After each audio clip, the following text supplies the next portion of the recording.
Hello everyone, welcome to another video. This one is all about, I've got some drums and pads, but I haven't got any bass to go with it. So I wanted to show you how I might tackle making a bass in FM8, show you some tips. Hopefully they'll help you out for your productions as well. Let's get into it.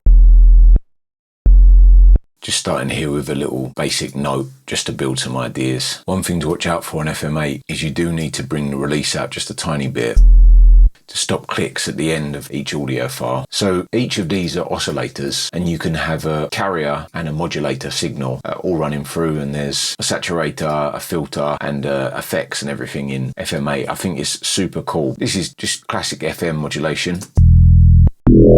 So E is now modulating F with a sine wave, but we can now have an envelope for that, sync to tempo. And I can move this around. And F is just a regular sine wave still, with E going into it. We can also add extra points to make loops and stuff.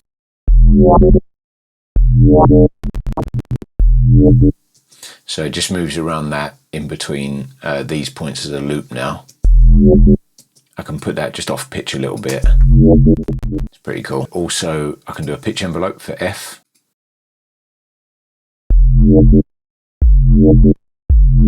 So it just has a little attack at the beginning of the sound as well. Might just add a little bit of distortion so we can hear this better from the beginning. That's pretty cool. Then I can start loading in that extra waves.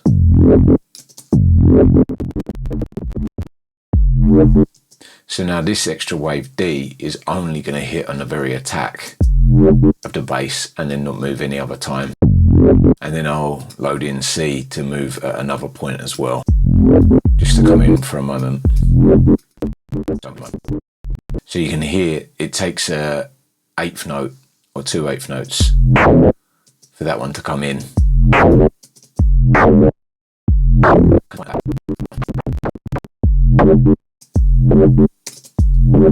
I might also do a little bit of movement in this envelope here.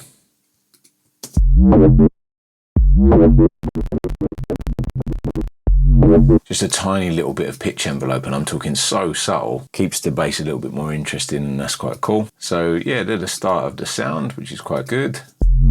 But it needs a little bit more to be ready, you know, so I'm going to go in the effects and add some more in here. So I'm quite a big fan of the flanger. Just a little touch of that, and maybe I'll add some shelving EQ, just add a bit of brightness. A little bit of reverb. I always thought that reverb was quite cool actually, liked it. Maybe some peaks, see what we can bring out. That's quite cool.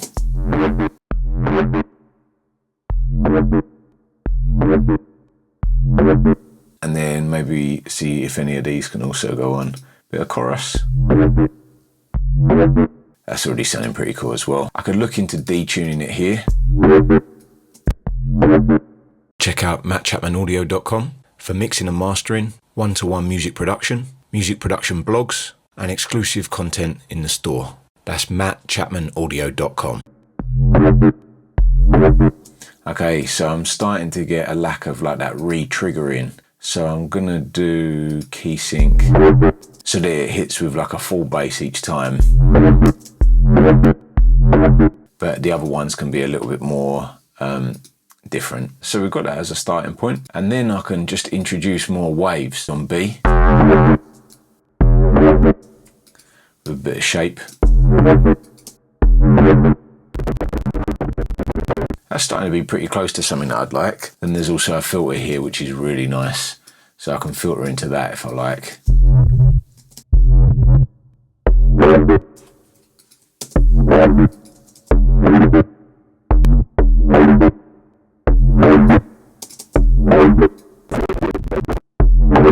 And yeah, that's pretty much how I go about making a bass in FM8. Sounds pretty cool to me. All right, let's see how it sounds with the actual idea.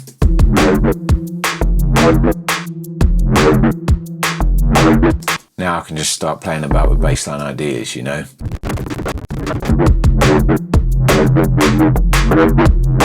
That's a good starting point for the bass. One of my favourites is to add OTT to sounds like that, to give it a little bit more push and grit and stuff like that, to really bring that forward.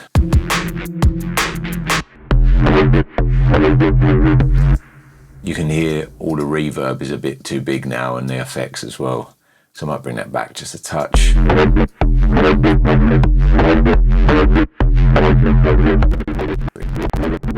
Now I'm just going to start to add a little bit of flavour, some extra exciting things. So is this one called Guitar Rig, and it's a bit older plugin. I don't know if anybody uses it anymore, and I only use it in parallel. I don't put it on the whole sound. So this is a distortion I like. It's called the Cat.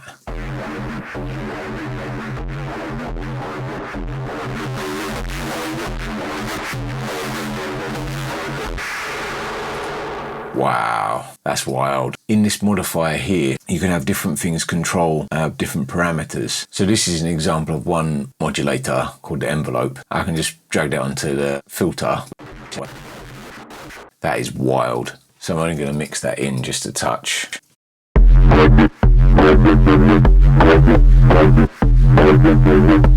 Just for making a down and dirty bass.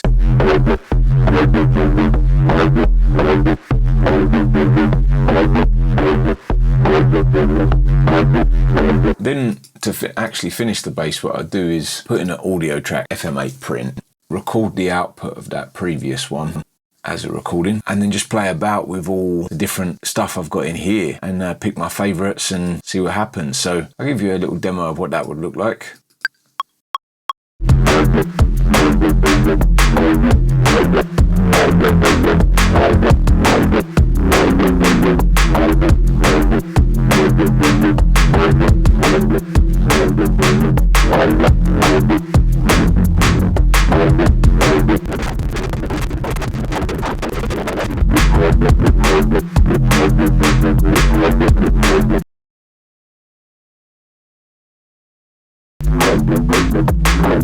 Okay, and so there are all my printed basses, and what I can do now is use these to find bass lines and things like that I might use for the tune.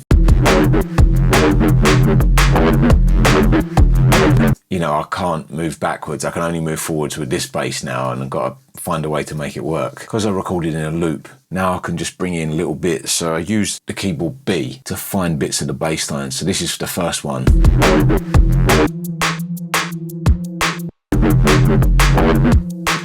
But when it does that little edit here, I can maybe pick another bass and try and find a loop that I like.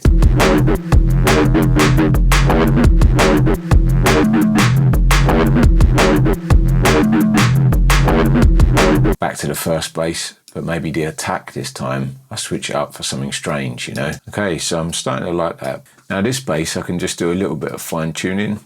So I think it needs a little touch of EQ, just to maybe bring out some of the nice bits, tuck in some of the dirtier bits. So feels like this mid-range is a bit up.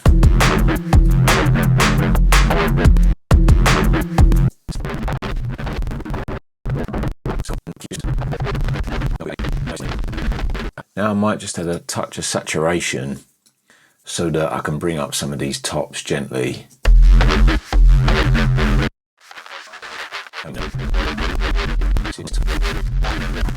That's pretty nice. I might just finish with a tiny little bit of clipping.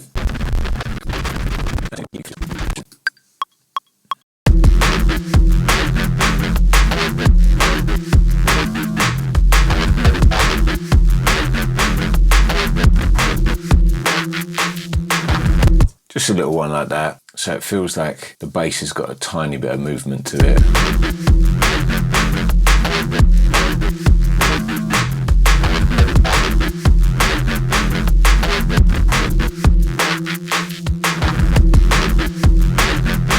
Yeah, and there you go. That's how I'd make a bass line in FM8. And now when I need to develop my idea and move it on to the next 16 or whatever, I can just mix and match from these bass samples to make the next one. So I just find a bit I like and keep building my bass. And that's why I kind of like this technique of using the take lanes and recording your bass line out like that. So I hope that was helpful to some people. If you're ever interested in mixing or mastering services, you can contact me on my website, mattchapmanaudio.com, and also for one-to-one music production. If you want to talk more about this sort of stuff and talk about your tunes and get coaching for what you want to do in your music, feel free to hit me up on the website as well. As always, I hope that was helpful. Thank you for watching. Until next time, nice one. Check out mattchapmanaudio.com for mixing and mastering, one-to-one music production blogs, and exclusive content in the store. That's mattchapmanaudio.com.